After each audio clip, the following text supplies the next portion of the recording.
Pension भी मिलेगी। कर्मचारी एनपीएस या यूपीएस में से किसी भी स्कीम का चयन कर सकते हैं।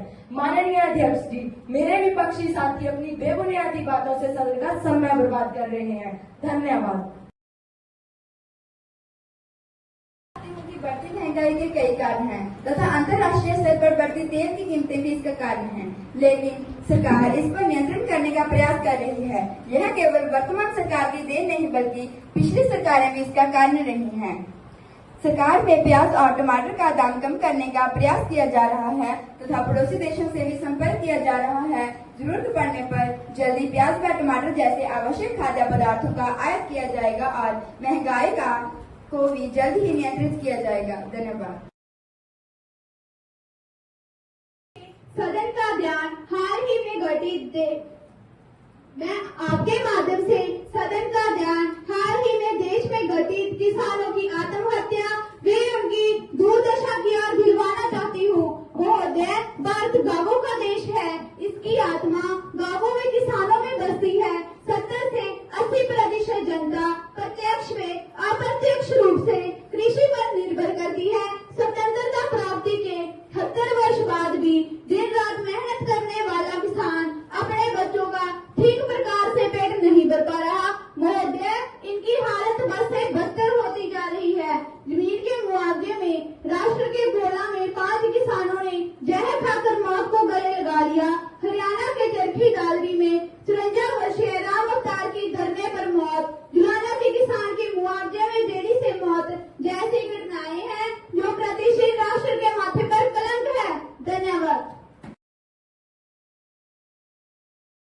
मंत्री जी से पूछना चाहती हूँ कि आज बेरोजगारी दर 16% से बढ़कर 27% हो गई है।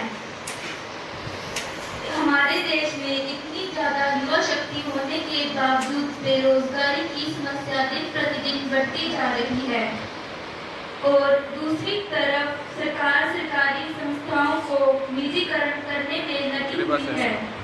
वह आज हमारी सेना में बच्चे देश सेवा का जज्बा लेकर जाते थे, वहां से भी आज युवाओं को अग्निवीर के नाम की योजना से 4 साल बाद घर भेजने का कार्य सरकार कर रही है। अध्यक्ष महोदय, मैं आपके माध्यम से पूछना चाहती हूँ कि एक युवा 4 साल की साइंस करके जब वापस घर आता है तो उसका करियर और आगे का जीवन अंधेरे की तरफ धकेल दिया जाता है। क्या यह हमारे देश के युवाओं के लिए नए संकट है?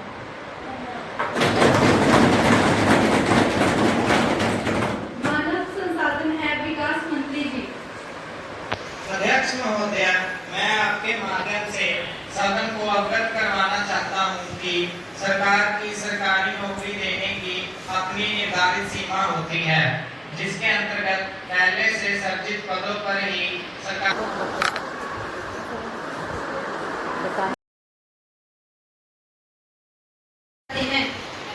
वही हमारे देश में बच्चों के खेलने के लिए स्टेडियम तो दूर की बात है, बच्चों के खेलने के लिए स्पोर्ट्स किट व स्पोर्ट्स इक्विपमेंट्स तक उपलब्ध नहीं है।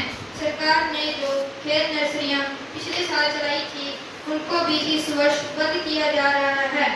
बच्चों को मिलने वाली स्पोर्ट्स किट तक के पैसे समय पर नहीं आ रहे हैं। क्या इस प्रकार हम ओलंपिक में मेडल लाने की सोच सकते हैं?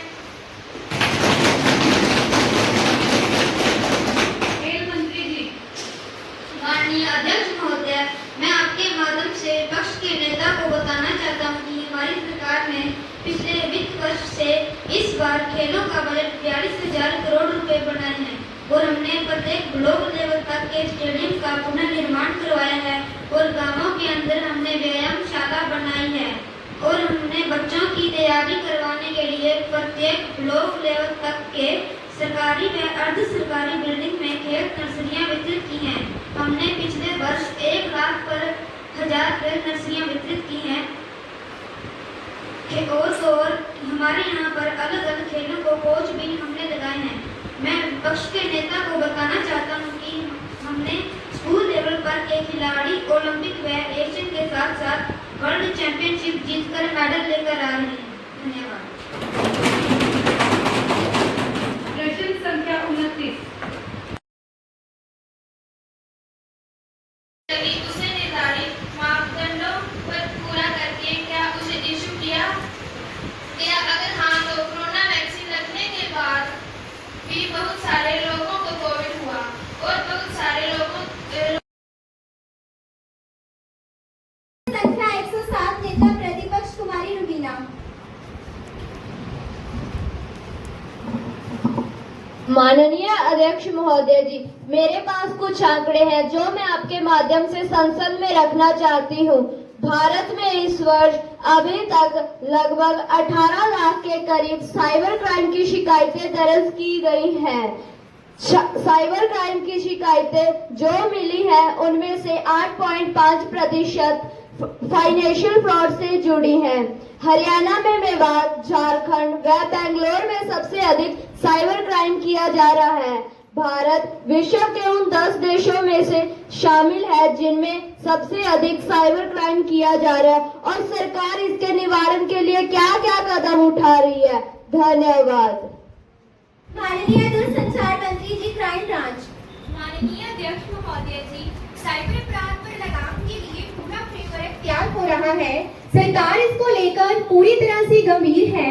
मैं सदन को बताना चाहती हूँ कि केंद्र सरकार ने साइबर क्राइम कोऑर्डिनेशन सेंटर के साथ national cyber crime report portal की स्थापना की है, जिसमें 2810 वेबसाइट, 595